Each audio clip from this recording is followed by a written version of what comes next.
വീണ്ടും ഒരു മഴക്കാലം കൂടി. ഓരോ കാലവും ഓരോ ഓർമ്മപ്പെടുത്തലുകളാണ്. ഇന്ന് ഗുരുകുലത്തിലാണ് വേഷം.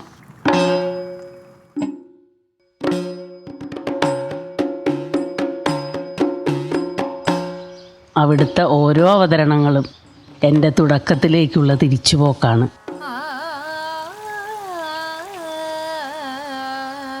അഹല്യ, ദ്രൗപദി, മേനക, സീത, അങ്ങനെ എത്രയെത്ര കഥാപാത്രങ്ങളാണ് അവിടെ അവതരിപ്പിക്കാൻ കഴിഞ്ഞത്. അതെല്ലാം ഗുരുകുലത്തിൻ്റെ ഒരു ഗുരുത്വമായി കാണുന്നു. ഇന്ന് വൃന്ദാവനത്തിലെ സന്ധ്യാവർണ്ണനയാണ്. ഇപ്പോഴും ഓരോ വേഷത്തിന് തയ്യാറെടുക്കുമ്പോഴും ആ തുടക്കക്കാരിയുടെ ആകുലതയാണ്.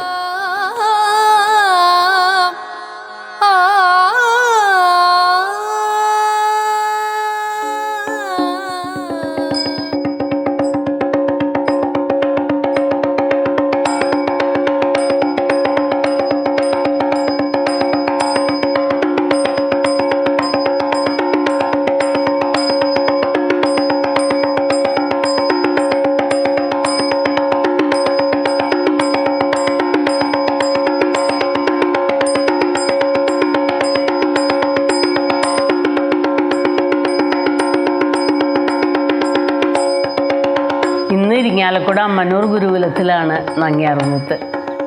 ഗുരുകുലത്തിൽ നങ്ങ്യാർകൂത്ത് അവതരിപ്പിക്കുക എന്ന് പറഞ്ഞാൽ എന്നെ സംബന്ധിച്ച് ഏറ്റവും അധികം സന്തോഷം ഉണ്ടാക്കുന്ന ഒരു സ്ഥലമാണ്. കാരണം ഞാൻ പഠിച്ചത് അമ്മന്നൂർ ഗുരുകുലത്തിലാണ്.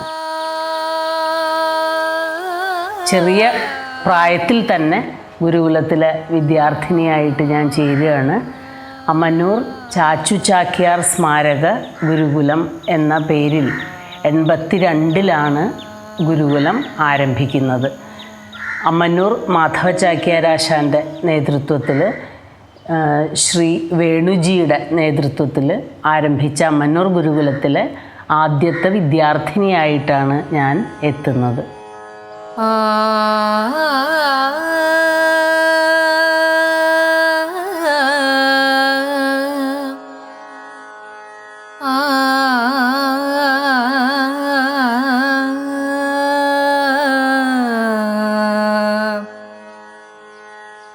ലോകത്തിൽ സ്ത്രീകൾക്ക് അരങ്ങിൽ അഭിനയിക്കാനുള്ള സ്വാതന്ത്ര്യം കൊടുത്ത ഏക കലാരൂപം കേരളത്തിൻ്റെ കൂടിയാട്ടമാണ്. പണ്ട് മുതലേ സ്ത്രീകൾക്ക് ഈ കൂടിയാട്ടത്തിൽ പുരുഷന്മാരോടൊപ്പം പങ്കെടുക്കാനും അതോടൊപ്പം സ്ത്രീയുടെ സ്വന്തം അഭിനയ വികാസത്തിനും ഒരു ഏകാഹാരിയ ശൈലിയായിട്ട് വികസിപ്പിച്ചെടുത്തിട്ടുള്ള ഒരു കലാരൂപമാണ് നങ്ങ്യാർകൂത്ത്. അപ്പം നങ്ങ്യാർകൂത്തിൻ്റെ അടിയന്തരമായിട്ട് ചില അമ്പലങ്ങളിലൊക്കെ നടന്നു വരുന്നു എങ്കിലും അതിൻ്റെ സമഗ്രമായ ഒരാട്ടപ്രകാരം കിട്ടാതിരുന്ന ഒരു കാലഘട്ടത്തിലാണ് ഉഷ നങ്ങ്യാരും അതുപോലെ തന്നെ മറ്റൊരു പെൺകുട്ടി രതി എന്ന് പേരുള്ളൊരു പെൺകുട്ടി, ഇവർ രണ്ടുപേരും ഇവിടെ പ്രഥമ വിദ്യാർത്ഥിനികളായിട്ട് അമ്മന്നൂർ ചാച്ചു ചാക്യാർ സ്മാരക ഗുരുകുലം, അന്ന് ഞങ്ങളാണ് ഇത് ആരംഭിക്കുന്നത്, ഗുരു അമ്മന്നൂർ ഞാനും. ഞങ്ങൾ ആരംഭിക്കുമ്പോൾ അന്ന് ഉഷയ്ക്ക് 11 വയസ്സേ ഉള്ളൂ. ഇവിടെ ആദ്യത്തെ വിദ്യാർത്ഥിയായിട്ട് വരണം. അപ്പോൾ അവർ പഠിപ്പിച്ചു തുടങ്ങി കൂടിയാട്ടത്തിലെ സ്ത്രീവേഷങ്ങൾ. അപ്പം നങ്ങ്യാർകൂത്ത് പരിപൂർണ്ണമായിട്ട് പഠിപ്പിക്കണമെങ്കിൽ അതിൻ്റെ ആട്ടപ്രകാരമാണല്ലോ. പിന്നെ അതിനുള്ള അന്വേഷണമായി. അങ്ങനെ അന്വേഷിച്ചുകൊണ്ട് ഒരു കൊല്ലത്തെ അന്വേഷണത്തിൻ്റെ ഫലപ്രാപ്തിയാണ് ഈ ആട്ടപ്രകാരം മുഴുവൻ ഞങ്ങളുടെ കൈകളിലെത്തുന്നത്. ഒരു പഴയ നമ്പ്യാർ ഭവനത്തിൽ അത് എഴുതി സൂക്ഷിച്ചിട്ടുണ്ടായിരുന്നു. അങ്ങനെ അവരെ പഠിപ്പിക്കാൻ തുടങ്ങി ആശാൻ അമ്മന്നൂർ. അതിലേറ്റവും മികച്ച പ്രകടനത്തോടു കൂടി അരങ്ങേറ്റം നടത്തിയത് ഉഷയാണ്.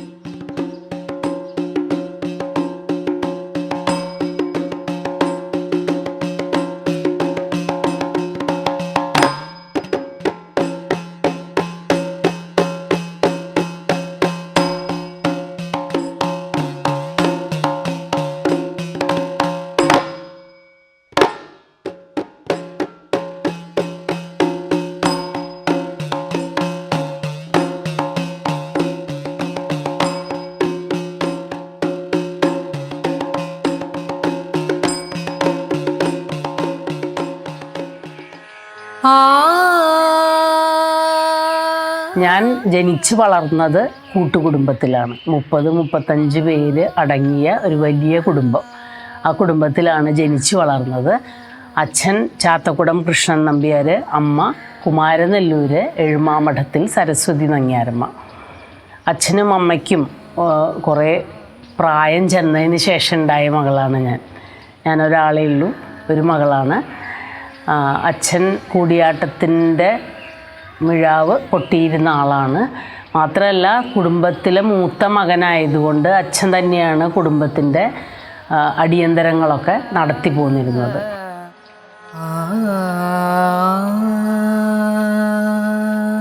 1980-കളൊക്കെ ആയപ്പോഴേക്കും കൂത്തുകൂടിയാട്ടങ്ങളുടെ അവസ്ഥ പഴയ കാലത്ത് നിന്ന് വിട്ട് ഇല്ലാതെയാവുകയും വീണ്ടും ഒരു ഉണർവ് ഈ 80-കളിലാണ് ആരംഭിക്കുന്നത്.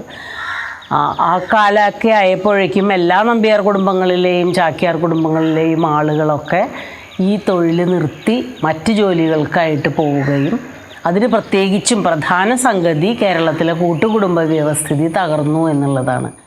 ഈ ക്ഷേത്രങ്ങളിൽ അനവധി ദിവസം 10, 20, 40 ദിവസം അവതരണങ്ങൾ നടക്കുമ്പോൾ കുടുംബത്തിൽ നിന്ന് ഒരു സ്ത്രീ തൻ്റെ കുട്ടികളെയൊക്കെ അവിടെ നിർത്തി ഇവിടെ വന്ന് നിൽക്കുക എന്നുള്ളത് സാധ്യമാവാത്ത കാര്യമായതുകൊണ്ടും സാമൂഹ്യപരമായ മാറ്റങ്ങൾക്കനുസരിച്ച് കലകൾക്ക് വന്നൊരു വലിയ കോട്ടം, അതുപോലെ രാജഭരണം നിന്നതിന് ശേഷം ജനാധിപത്യമായപ്പോൾ ഇതുകൾക്ക് വന്ന ഒരു വലിയ നഷ്ടങ്ങൾ, അതുപോലെ കൃഷിഭൂമി കർഷകൻ എന്നൊരു നിയമത്തോടുകൂടി വരുമാനമില്ലാതെയാകുന്നത് ക്ഷേത്രങ്ങൾക്കും ഇത് കൈകാര്യം ചെയ്യുന്ന ആൾക്കാർക്കും, ഇങ്ങനെ നിരവധി കാര്യങ്ങളെ കൊണ്ട് ആ കാലമായപ്പോഴേക്കൊക്കെ കൂത്തുകൂടിയാട്ടങ്ങളുടെ അവസ്ഥ ക്ഷേത്രങ്ങളിൽ വളരെ ശോചനീയമായിരുന്നു.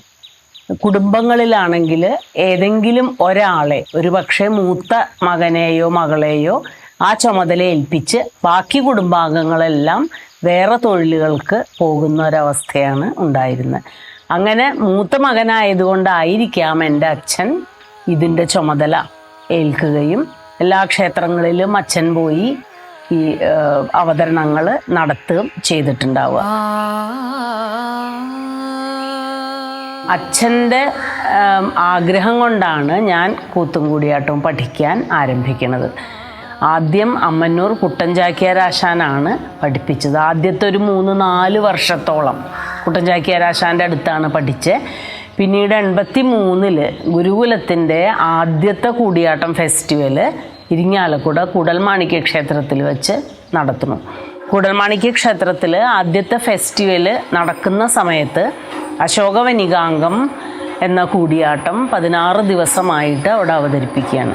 അപ്പോൾ അതിൽ അവസാനത്തെ ദിവസം മണ്ഡോദരിയും സഖിയും 2 കഥാപാത്രങ്ങൾ അരങ്ങിലേക്ക് അമ്മന്നൂരാശാൻ കൊണ്ടുവരികയും ആ കഥാപാത്രങ്ങളുടെ ഭാഗങ്ങൾ പഠിപ്പിക്കാനായിട്ടാണ് എന്നെ ആദ്യമായിട്ട് അമ്മന്നൂരാശാൻ പഠിപ്പിച്ചു തുടങ്ങുന്നത്. എൻ്റെ കൂടെ അച്ഛൻ്റെ അനിയത്തിയുടെ മകളൊരു കുട്ടിയും കൂടി ഉണ്ടായിരുന്നു. ഞങ്ങൾ 2 രതി എന്നാണ് പേര്. ഞാനും രതിയും കൂടിയിട്ടാണ് ഇരിങ്ങാലക്കുട പഠിക്കാൻ ആരംഭിച്ചത്.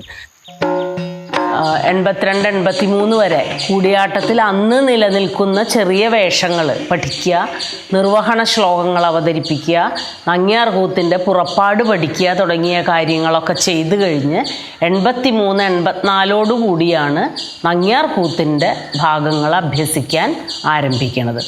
അതിനും പ്രധാന കാരണം കലാമർമ്മജ്ഞനായിട്ടുള്ള കൂടിയാട്ട കലാകാരനായിട്ടുള്ള ശ്രീ വേണുജിയാണ്. അദ്ദേഹത്തിൻ്റെ ഭാര്യ നിർമ്മല പണിക്കർ പ്രശസ്ത മോഹിനിയാട്ട നർത്തകിയാണ്.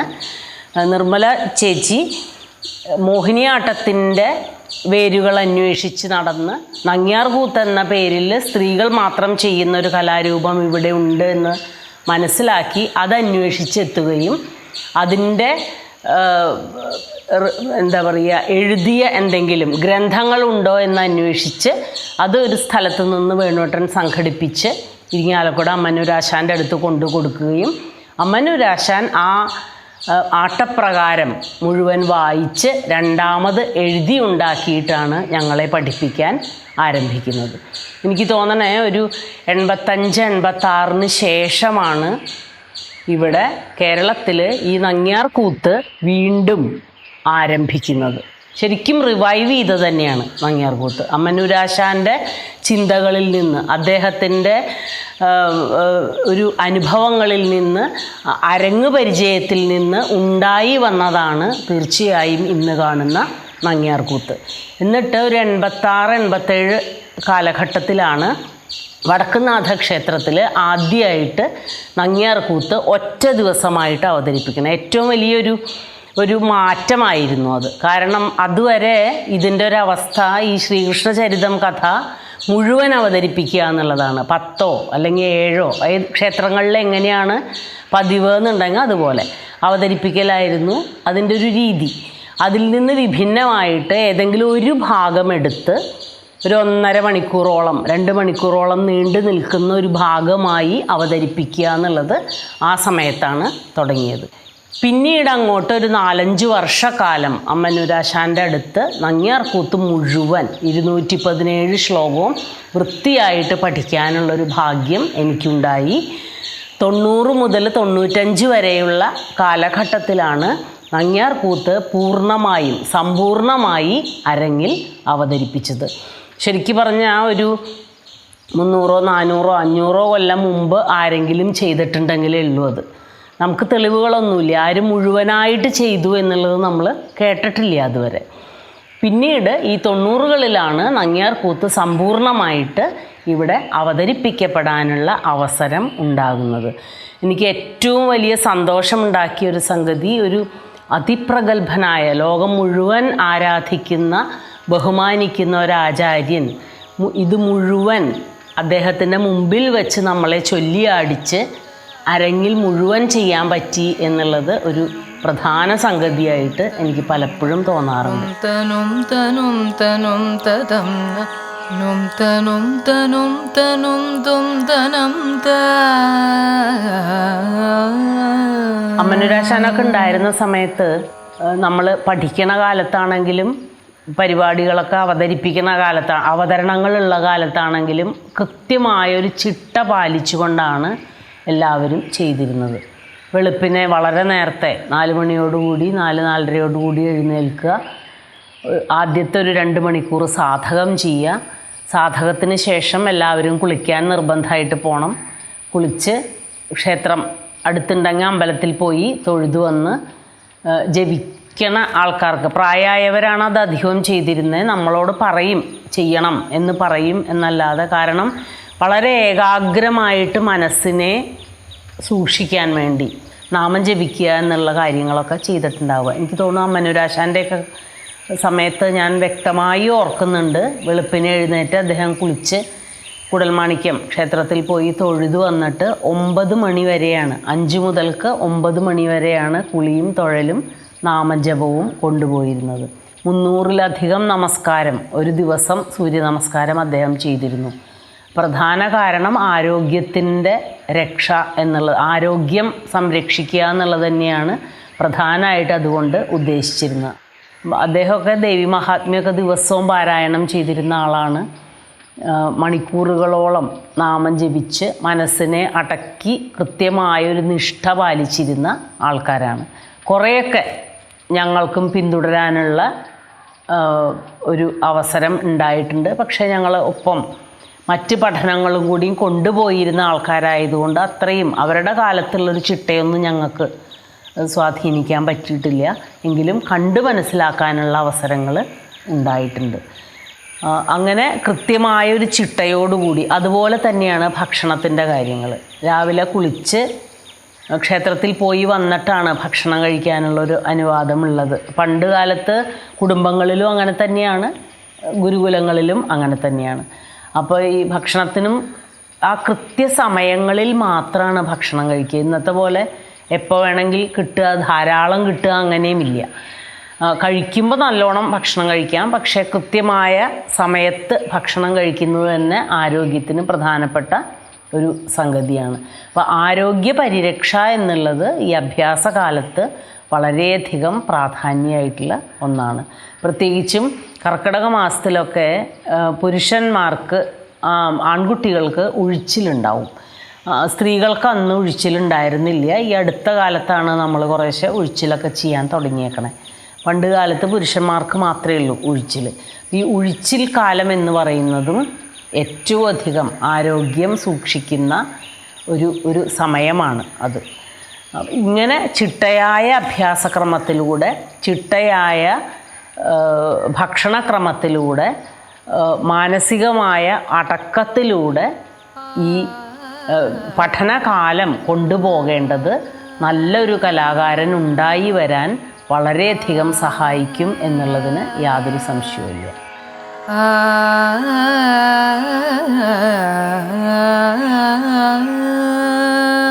കൂടിയാട്ടത്തിലെ സ്ത്രീവേഷം എന്നും കാഴ്ചയ്ക്ക് ഒരേ രീതിയിലാണ്. വളരെ ആകർഷകമാക്കിയിട്ടുണ്ട് അടുത്ത കാലത്ത്. പക്ഷേ പണ്ട് കാലത്ത് കൂടിയാട്ടത്തിലെ സ്ത്രീവേഷം എന്ന് പറയുന്നത് ഒരു കവുങ്ങിൻ പാള കൊണ്ട് കൂർമ്പനായിട്ടൊരു തൊപ്പി പോലെ ഉണ്ടാക്കിയിട്ട് അതിൽ ചെത്തിപ്പൂ കൊണ്ടും വെള്ളി അലുക്കുകളെ കൊണ്ടൊക്കെ അലങ്കാരങ്ങൾ ചെയ്ത് ഒരു നാഗഭണം പ്രധാനമായിട്ട് ആ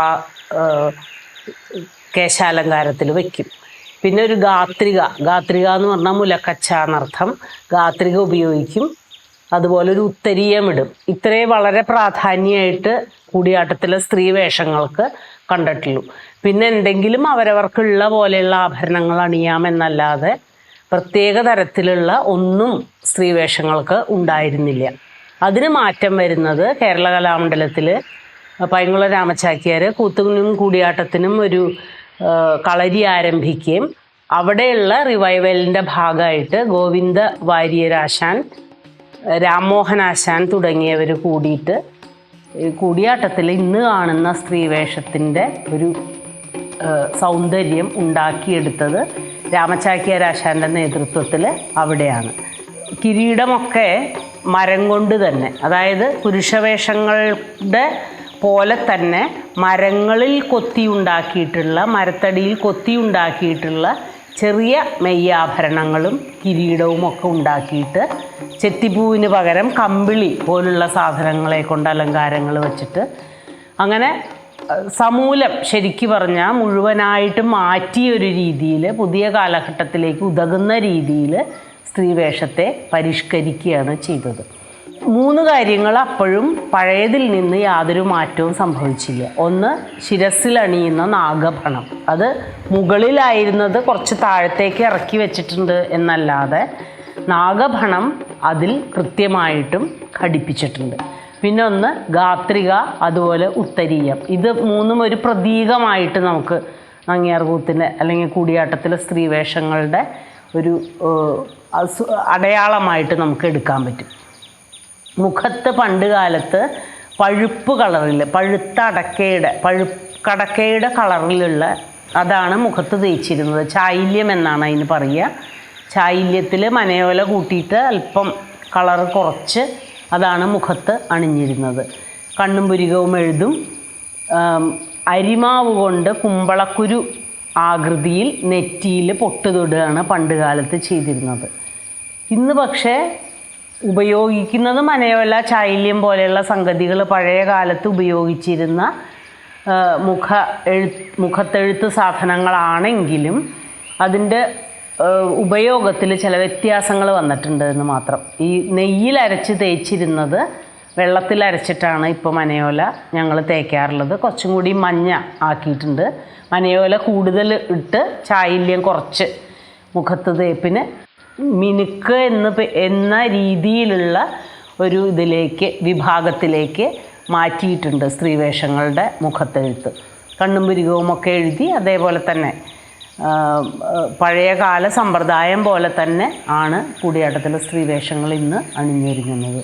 തീർച്ചയായും എല്ലാവരും ഒരുപോലെ സ്വീകരിക്കപ്പെട്ട അതിഭംഗിയുള്ള ഒരു വേഷമാണ് ഇന്ന് കൂടിയാട്ടത്തിലെ സ്ത്രീവേഷങ്ങൾ ഉപയോഗിക്കുന്നത്. രാമചാക്യാരാശാനോട്, ഗോവിന്ദ വാര്യരാശാനോട് തീർച്ചയായിട്ടും ഇന്നുള്ള ഈ സ്ത്രീവേഷക്കാരൊക്കെ ഒരുപാട് കടപ്പെട്ടിട്ടുണ്ട് അക്കാര്യത്തിൽ.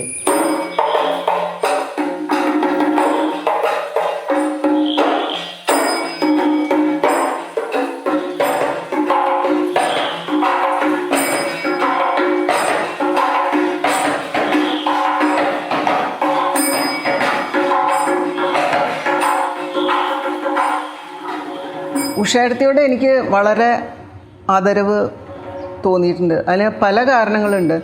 ഒന്ന്, ഒരു സാധാരണ ജീവിതത്തിൽ വളരെ ലാളിത്യം കാത്തു സൂക്ഷിക്കുന്ന ഒരാളാണ്. നമ്മളിപ്പോൾ പ്രത്യേകിച്ച് ഇപ്പോഴത്തെ കാലത്ത് ഫെമിനിസോ അങ്ങനെയൊന്നും പ്രസംഗിക്കുക ഒന്നും ചെയ്യാത്ത ഒരാൾ, പക്ഷേ അരങ്ങത്തെത്തുമ്പോൾ അവരുടെ കലയിലൂടെ അവരുടെ സ്ത്രീ കഥാപാത്രങ്ങളെ കൺസീവ് ചെയ്യുന്ന രീതിയിൽ പ്രവർത്തിക്കുന്ന രീതി, അവരുടെ ക്യാരക്ടറിനെ ഡിസൈൻ ചെയ്യുന്ന രീതി കാണുമ്പോൾ എനിക്ക് അവിടെയാണ് അവരുടെ ഫെമിനിസം മുഴുവൻ, ആ സ്ത്രീ എന്നുള്ള അവരുടെ ആർജവം മുഴുവൻ പുറത്തേക്ക് വരുന്നത് അവരെ കാണിക്കുന്നത് അവരുടെ ക്യാരക്ടേഴ്സിലൂടെയാണ്. ഈ ഒരു കോൺട്രാസ്റ്റ് എനിക്ക് വളരെ അപ്പീലിംഗ് ആയിട്ട് തോന്നിയിട്ടുണ്ട് ഉഷേടത്തിയുടെ. മറ്റൊന്ന്, അവർ ഗുരുകുല സമ്പ്രദായത്തിൽ കൂടിയാട്ടം പഠിച്ച ആളാണ്. അതിൻ്റെ സമ്പ്രദായം എന്താണോ അവർ പഠിച്ചത്, ഗുരുമുഖത്ത് നിന്ന് കിട്ടിയത്, അത് ആ രീതിയിൽ പഠിക്കുകയും പ്രവർത്തിക്കുകയും ചെയ്യുന്ന ഒരാളാണ്. അതേസമയം ഈ കൂടിയാട്ടത്തിൽ തന്നെ ഇപ്പോൾ ഒരു ട്രഡീഷണലായിട്ടുണ്ടായിരുന്ന ഒന്നാണ് പഞ്ചകന്യകമാരെ അരങ്ങത്ത് എത്തിക്കാറില്ല എന്നുള്ള ഈ ഒരു അതിനെ ബ്രേക്ക് ചെയ്തുകൊണ്ട് അല്ലെങ്കിൽ അതുമായിട്ട് കലഹിച്ചുകൊണ്ട് അത്തരം ക്യാരക്ടേഴ്സിനെയൊക്കെ അരങ്ങത്തേക്ക് കൊണ്ടുവരാനായിട്ടുള്ള ഒരു കഠിന പ്രയത്നം, പരിശ്രമം അവർ നടത്തി. അവരുടെ ദ്രൗപദി എനിക്ക് വളരെയധികം ഇഷ്ടപ്പെട്ട ഒരു അവതരണ പദ്ധതിയാണ്. അവർ ദ്രൗപദി എന്ന് പറഞ്ഞ ക്യാരക്ടറിനെ കൺസീവ് ചെയ്തിട്ടുള്ളത്. അതുപോലെ തന്നെ അഹല്യ അവർ അരങ്ങത്ത് ചെയ്തു.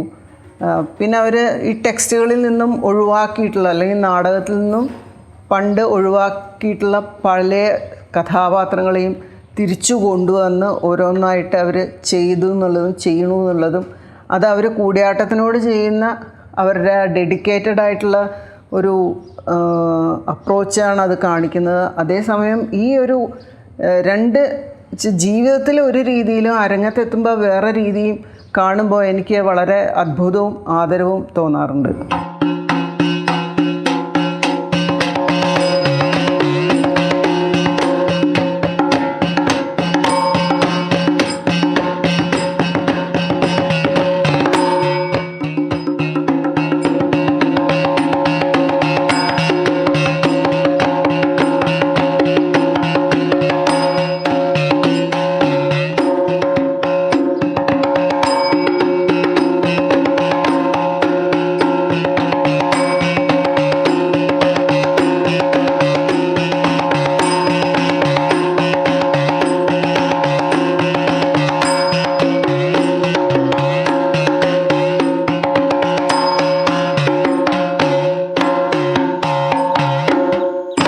ഏത് കഥാപാത്രമാണ് ഏറ്റവും ഇഷ്ടം ചെയ്യാന്ന് ചോദിച്ചാൽ ഒരു പ്രത്യേകിച്ചൊരു ഉത്തരം പറയാൻ വയ്യ.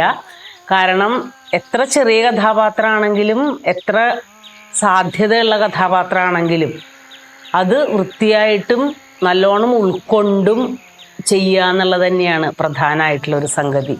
പിന്നെ എന്താ പറയുക, കലാരംഗത്ത് ഉറച്ച് എപ്പോഴും നിൽക്കണമെന്നുള്ള ആൾക്കാർക്ക് ഇന്ന കഥാപാത്രം മാത്രമേ ചെയ്യുള്ളൂ എന്നുള്ളത് നമുക്ക് എടുക്കാൻ പറ്റുന്ന ഒരു സംഗതിയല്ലല്ലോ. അപ്പോൾ ഏത് കഥാപാത്രവും ചെയ്യേണ്ടി വരാം.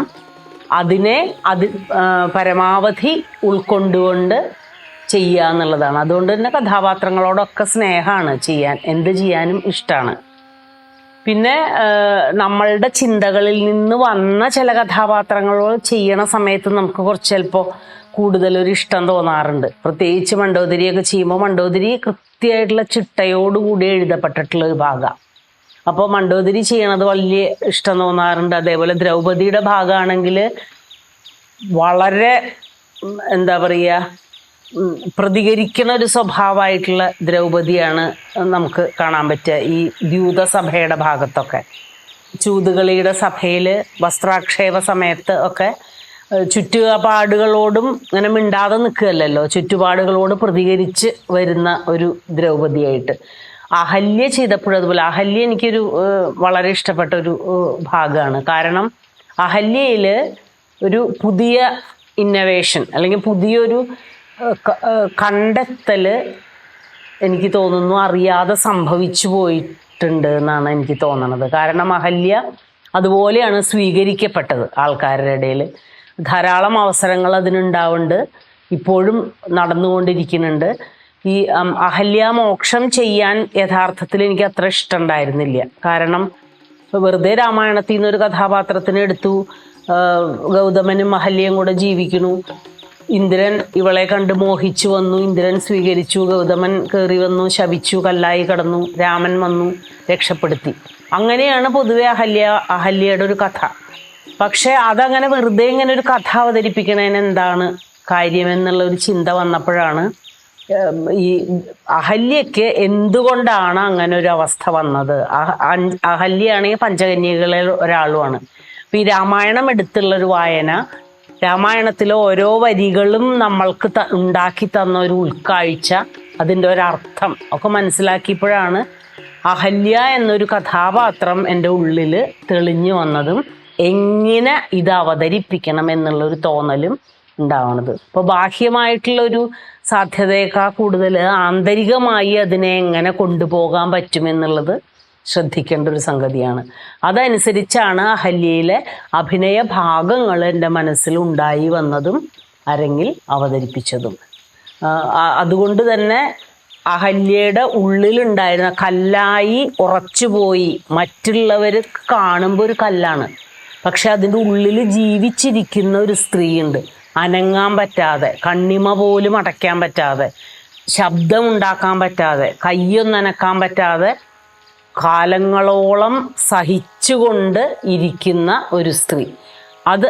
അത്തരം സംഗതികൾ അവതരിപ്പിക്കാൻ യഥാർത്ഥത്തിൽ മാനസികമായിട്ട് നമ്മൾ നല്ലോണം തയ്യാറെടുക്കേണ്ടതുണ്ട്. അത് വിട്ടുപോയി കഴിഞ്ഞാൽ പിന്നെ ഇത്തരം അവതരണങ്ങൾക്ക് വൃത്തി ഉണ്ടാവില്ല. അപ്പോൾ അത്തരം മനസ്സിൻ്റെ ഭാവങ്ങളെ ചിത്രീകരിക്കാൻ, മനസ്സിലെ ചിന്തകളെ അഭിനയിക്കാൻ വേണ്ടിയിട്ട് ഈ പറഞ്ഞ പോലെ നല്ല സംഘർഷം അനുഭവിക്കാറുണ്ട് പലപ്പോഴും. അത്തരം ഭാഗങ്ങൾ അവതരിപ്പിക്കാൻ എനിക്ക് വളരെ ഇഷ്ടമാണ്, ശ്രമിക്കാറുമുണ്ട്. ഈ പറഞ്ഞ അഹല്യയാണെങ്കിലും ദ്രൗപദിയാണെങ്കിലും സീതയാണെങ്കിലും അതെല്ലാം കണ്ടുകൊണ്ട് തന്നെയാണ് ചെറുപ്പം മുതലേ വളർന്നു വരുന്നത്. ആ അവതരണങ്ങൾ മാത്രമല്ല, എല്ലാം നിർമ്മിച്ചെടുക്കുന്ന ഒരു പ്രോസസ്സ്, അതിൻ്റെ എല്ലാ ഘട്ടങ്ങളിലൂടെയും കടന്നു പോകാൻ എനിക്കും വലിയൊരു ഭാഗ്യം കിട്ടിയിട്ടുണ്ട്. ഇതിലേതാണ് എനിക്ക് ഏറ്റവും ഇഷ്ടപ്പെട്ടതെന്ന് ചോദിച്ചാൽ അതിനൊരു ഉത്തരമില്ല. കാരണം എല്ലാം എൻ്റെ ഹൃദയത്തിനോട് അത്രമേൽ ചേർന്ന് നിൽക്കുന്നതാണ്. ഓരോ അവതരണങ്ങൾ കഴിയുമ്പോഴും ഞാൻ വിചാരിക്കാറുണ്ട്, പ്രത്യേകിച്ച് ദേവി മഹാത്മ്യമൊക്കെ കാണുന്ന സമയത്ത്, എങ്ങനെയാണ്, എത്ര കാലം കഴിഞ്ഞാലാണ് എനിക്കും ഇതുപോലെ ചെയ്യാൻ പറ്റുക എന്നുള്ളത്. കാരണം ഓരോ അവതരണങ്ങൾക്കും കൊടുക്കുന്ന ആ ഒരു ആത്മസമർപ്പണം അത്രത്തോളം പറ്റുമോയെന്ന് എനിക്കറിയില്ല. പക്ഷെ എൻ്റെ കഴിവിനനുസരിച്ച് പരമാവധി ഞാൻ ശ്രമിക്കും. തനും തം താനും തനും തനും തം താനും തനും തനും തനും തം താനും തനും തനും തനും. ഉഷ വളരെ ആത്മാർത്ഥമായിട്ട് ഗുരുവിൻ്റെ ശിഷ്യയായിട്ടിവിടെ താമസിച്ചു. എന്നും അഭ്യാസമുണ്ട്. അത് ശരിക്കും ഞങ്ങൾ ആദ്യമേ തീരുമാനിച്ചു 15 വർഷമാണ് ഒരു ട്രെയിനിങ് പീരീഡായിട്ട് ഞങ്ങൾ ഗുരുകുലത്തിൽ നിശ്ചയിച്ചത്. അത് ആശാനെ ഞാനും കൂടെ തീരുമാനിച്ചതാണ്. ഈ 15 വർഷം കഴിഞ്ഞാൽ പിന്നെ അവർക്ക് സ്വതന്ത്രമായിട്ട് പ്രവർത്തിക്കാം. അതുവരെ നമ്മൾ അവരോട് പോകാൻ പറയില്ല. ഡിഗ്രി ഇല്ല, ഡിപ്ലോമ ഇല്ല, ഒന്നുമില്ല. ഈ പഠിക്കുക, അതെല്ലാം ആഴ്ചയിൽ ഇവിടെ രംഗപരിചയം വയ്ക്കും, അതിൽ കാണിക്കുക. ഇങ്ങനെ ഒരു സമ്പ്രദായത്തിലാണ് ഉഷ പഠിച്ചിട്ടുള്ളത്. അത് വളരെ വ്യത്യസ്തമാണ്. വളരെ ഇപ്പോഴും ഇവിടെ ആ പാരമ്പര്യം തുടരുന്നത്. പക്ഷെ വളരെ ക്ഷീണാവസ്ഥയിലാണ്. കാരണം സാമ്പത്തികമായിട്ടുള്ള സഹായങ്ങളൊന്നും വേണ്ടത്രയില്ല, പ്രോത്സാഹനമില്ല. പക്ഷേ ഉഷയുടെ കാലത്ത് അന്ന് എനിക്ക് അതിനുള്ള കഴിവുണ്ടായിരുന്നു. അതുകൊണ്ട് ഞാൻ പല ആളുകളെയൊക്കെ സ്വാധീനിച്ച് ഗുരുകുലം ഭംഗിയായിട്ട് നടത്തിയൊരു കാലത്ത് പഠിച്ച കുട്ടിയാണ്. അതിൻ്റെ എല്ലാ നന്മകളും ആ കുട്ടിയിലുണ്ട്. ഒരു പ്രകടനത്തിലുണ്ട്, സ്വഭാവത്തിലുണ്ട്, ജീവിതത്തിലും ഉണ്ട്. അപ്പോൾ ഉഷയ്ക്ക് എല്ലാ നന്മകളും നേരിട്ടും. ഓരോ കഥാപാത്രങ്ങൾക്കും അമ്മ കൊടുക്കുന്ന ഒരു സമർപ്പണം, അതിലൂടെ ഉയർത്തുന്ന മൂല്യങ്ങൾ, അതിനോട് ചുവട് പിടിച്ച് കൂടെ തന്നെ നടക്കാൻ തന്നെയാണ് ഞാനും ആഗ്രഹിക്കുന്നത്. ഇതിനോടകം അമ്മ ഒരുപാട് വേഷങ്ങൾ ചെയ്തു കഴിഞ്ഞു. ഇനിയും ഒരുപാട് ചെയ്യാൻ ആഗ്രഹിക്കുന്നുണ്ട്. ഒരു മകൾ എന്ന രീതിയിലും ഒരു ശിഷ്യ എന്ന രീതിയിലും അത് കൂടെ ചേർന്ന് കാണാൻ തന്നെയാണ് ഞാനും ആഗ്രഹിക്കുന്നത്. നാഗാനന്ദത്തിലെ മലയവതിയും സഖിയും കൂടിയുള്ള ഒരു ഭാഗം ഒരുപാട് കാലമായിട്ട് എൻ്റെ ഉള്ളിലുള്ള സ്വപ്നമാണ്. അതിനുള്ള ശ്രമങ്ങൾ നടന്നുകൊണ്ടിരിക്കുകയാണ്. വീണയും മൃദംഗവും ഒക്കെ അഭ്യസിക്കണം ശരിക്ക്, അതിൻ്റെ ഒരു ഭംഗിയായിട്ടുള്ള അവതരണത്തിന് വേണ്ടിയിട്ട്. വാദ്യക്കാരും വേഷക്കാരും ഒക്കെ കൃത്യമായിട്ട് അതിൻ്റെ സങ്കേതങ്ങൾ തിരിച്ചറിഞ്ഞ് ഒരു പുതിയ രീതി ഉണ്ടാക്കി കൊണ്ടുവന്നിട്ട് വേണം അത് അരങ്ങത്ത് അവതരിപ്പിക്കാൻ. ഗുരുനാഥൻ്റെ അനുഗ്രഹം ഉണ്ടാവുമെന്ന് എനിക്ക് ഉറച്ച വിശ്വാസമുണ്ട്. എത്രയും പെട്ടെന്ന് അത് ചെയ്യാനുള്ളൊരു ഭാഗ്യം ഉണ്ടാവട്ടെ എന്ന് ഞാൻ വിചാരിക്കുന്നുണ്ട്. ശരിക്കും ആ ശബ്ദം, ആ വാദ്യഘോഷങ്ങൾ എൻ്റെ ഉള്ളിൽ ഇങ്ങനെ നിറഞ്ഞു നിൽക്കുന്നുണ്ട്. ഞാൻ എവിടുന്നോ കേൾക്കുന്നുണ്ട്. അത് എത്രയും വേഗം അത് സംഭവിക്കട്ടെ എന്ന് തന്നെയാണ് എൻ്റെ പ്രാർത്ഥന. നമുക്കെല്ലാവർക്കും ഒരുമിച്ച് അത് കാണാം, കേൾക്കാം, അതിനായിട്ട് നോക്കിയിരിക്കാം. ഇറ്റിറ്റു വീഴുമീ സ്നേഹനീർത്തുള്ളികൾ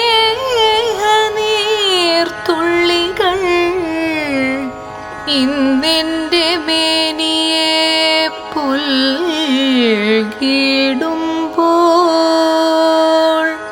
എന്നോമൽ മെയ്നേടും രോമാഞ്ചനീർവൃത്തി എന്നെന്നുമെൻ മനം കാത്തുകൊള്ളാം.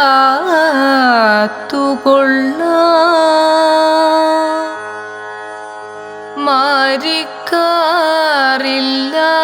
മാനത്തു നിന്നിപ്പോൾ മാരി നീർമുത്തുകൾ പെയ്തിടും